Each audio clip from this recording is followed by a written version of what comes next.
Hey guys! Welcome to Couple. Please like and subscribe if you like the video.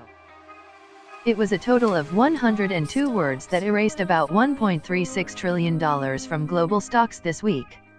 Equity markets across the world were roiled by President Donald Trump's tweets Sunday that he would boost tariffs on Chinese goods.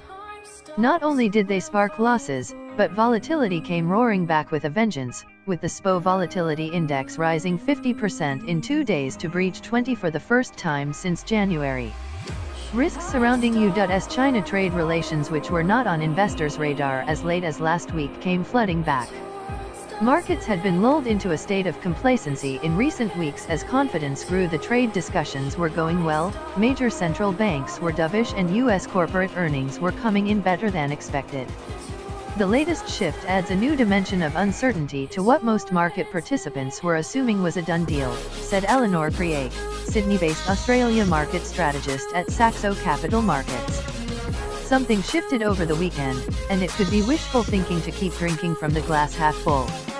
All 102 words that shook global markets. Depending on who you talk to, the events of the last 2 days are only a speed bump that gave back a fraction of this year's market rally, or have raised a valid question of whether the bull market can continue.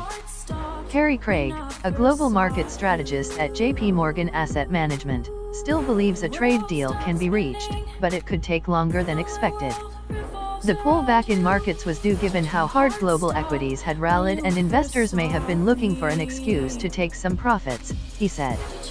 Given the slump in shares, it's clear some investors are repositioning. My feeling is that investors are lightening their portfolios as a precaution, said Jeffrey Hawley, senior market analyst at Oanda Asia Pacific. Hawley sees a middle path for markets with an underlying sentiment that a deal will get done. And sparks of activity could lift growth and earnings expectations. I wouldn't abandon the equity markets, said JP Morgan's Craig. Is your head spinning too?